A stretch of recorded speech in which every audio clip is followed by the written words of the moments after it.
KNN Headline News, I'm Anna Samantha Stevens. And here's your weekly dose of news you don't care about and I don't care to report.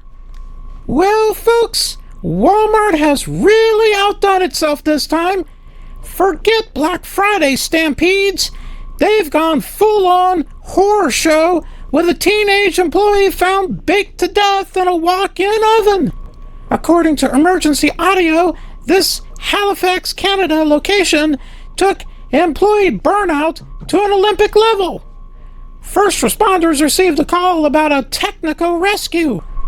The dispatcher cheerfully relayed that the oven is on and no one knows how to turn it off.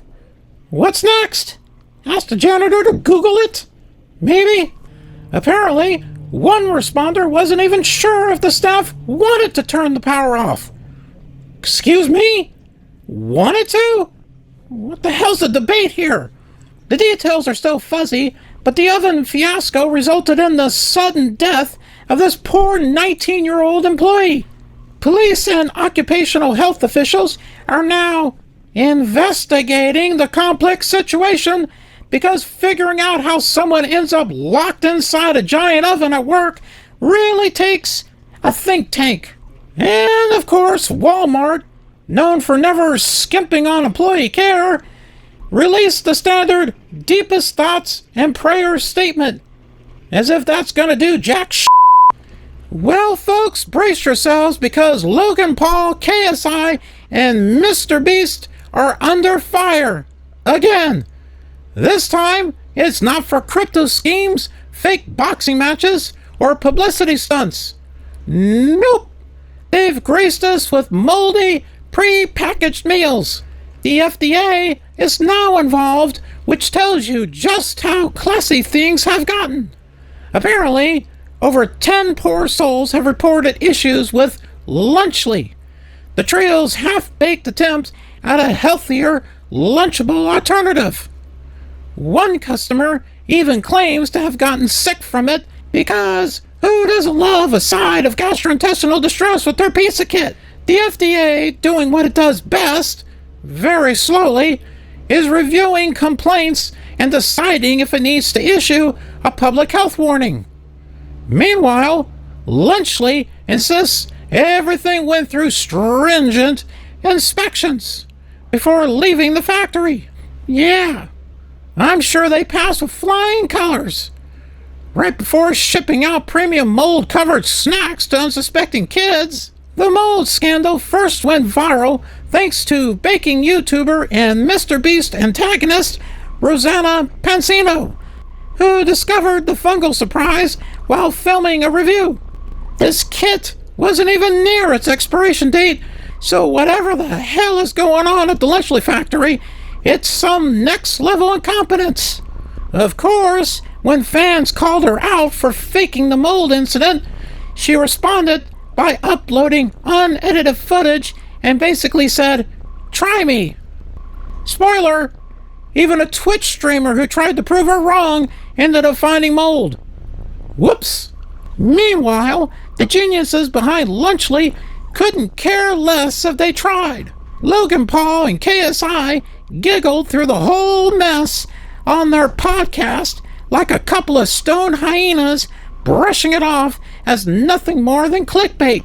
Because when your meal kit becomes a fungal petri dish, the real problem is all those mean internet people out for attention, right? Oh, by the way, I like my cheese drippy, bruh. Congratulations, McDonald's. You've managed to turn your quarter pounder into a bioweapon. At least 75 people across 13 states have been blessed with E. coli poisoning, courtesy of slivered onions, a delightful new twist on fast food relay. Get a burger, roll the dice, maybe end up in the ICU. 2 lucky customers have scored a bonus round of kidney failure. Apparently, Taylor Farms, your trusty produce supplier, sent out onions that were about as safe as licking a toilet seat in a dive bar. Taylor Farms is doing damage control with the grace of a drunk raccoon recalling onions while mumbling about how saddened they are. Yeah, right. They didn't even bother telling the public until they were forced to. The CDC reports that people got sick between September 27th and October 11th, with several cases linked to travel. Because nothing screams road trip vibes like getting hit with explosive diarrhea on the way home. Costco is back at it again with another thrilling episode of Let's Recall Some Shit. This time starring listeria-ridden chicken and a guest appearance by Kirkland's signature smoked salmon. Isn't that a Walmart brand? What's that doing at Costco? So, which products are offering to get you sick? Look it up. I don't have time to talk about it. So far, they've yanked 11.8 million pounds of food, which was sold everywhere from your favorite restaurants to school cafeterias. Because why not traumatize the kids too? So, what happens if you ate this stuff? You're screwed. The USDA reports that this contamination was found during routine testing, which just leaves us wondering if this is what they caught, what the hell are they not catching? Oh yay, it's time for sports.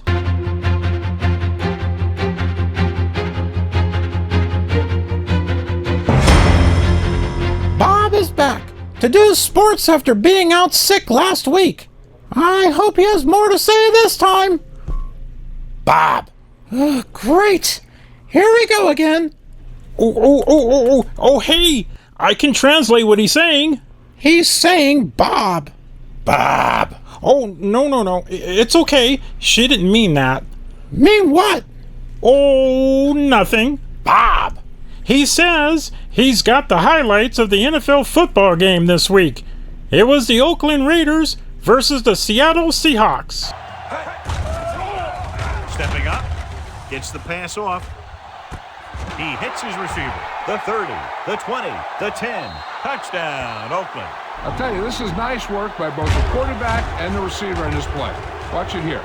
He reads the coverage, looks for the best option, and then throws it to him.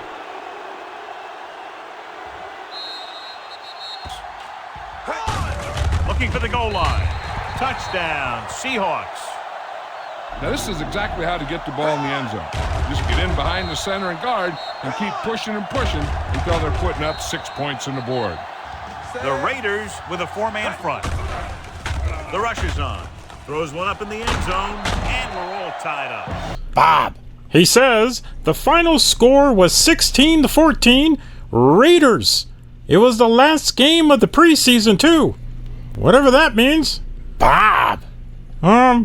Okay. So here are the highlights of the NHL hockey game featuring the Washington Capitals against the Atlanta Thrashers. Ovechkin. He scores! An early first-period goal.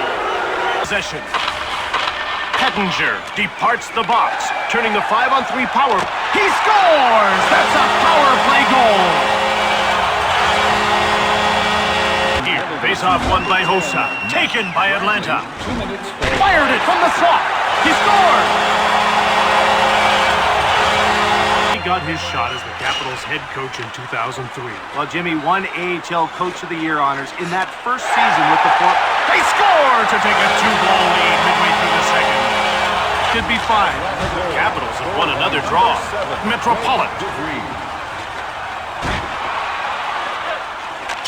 He scores, and now their lead is huge. Right in front, fires it. Possier has it now. He picked it off. One-timed it. He scores, and there's a huge lead late in the second period. He scores on the power play. Final score was 1-6 Thrashers. Apparently, the Capitals didn't do very well. Really? No shit. I don't even like sports, and I can see that. Bob. What, another one? Bob.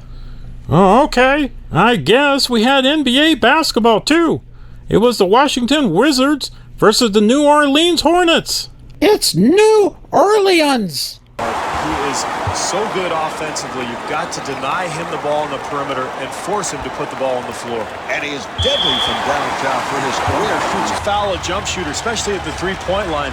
He's got to be very sheepishly looking over at his coach right now, wondering what's coming next.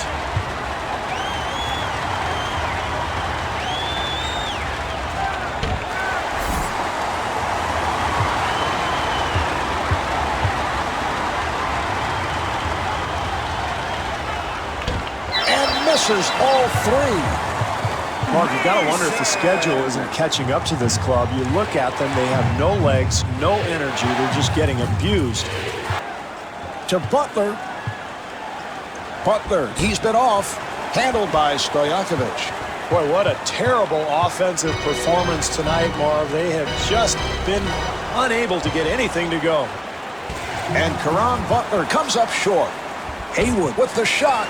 Mark, some nights the ball just doesn't go in the hoop, but this team has to continue to pound the offensive glass, try to find some kind of rhythm offensively.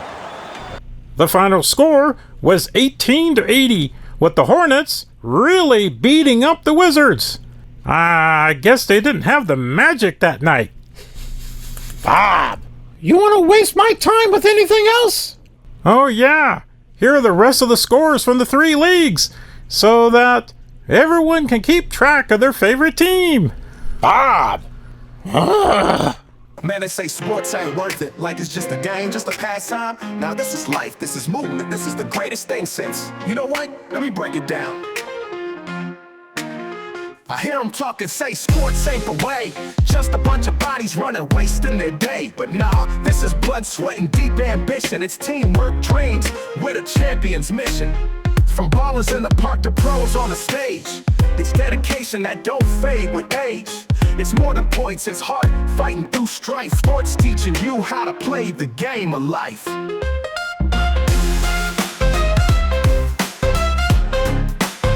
They tell me it's just a waste of hours, but I see strength, respect, and powers.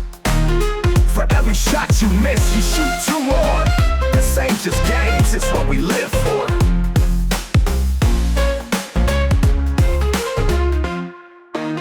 They tell me it's just a waste of hours, but I see strength, respect, and powers. For every shot you miss, you shoot two more. This ain't just games, it's what we live for. It's the best thing since sliced bread, no debate.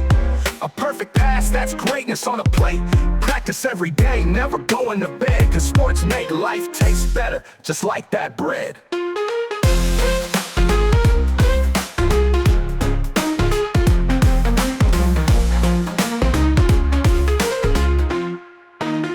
They say, what's the point? It's all fun and games, but ask any player, pain's part of the fame. You hustle, you grind, push through the hurt.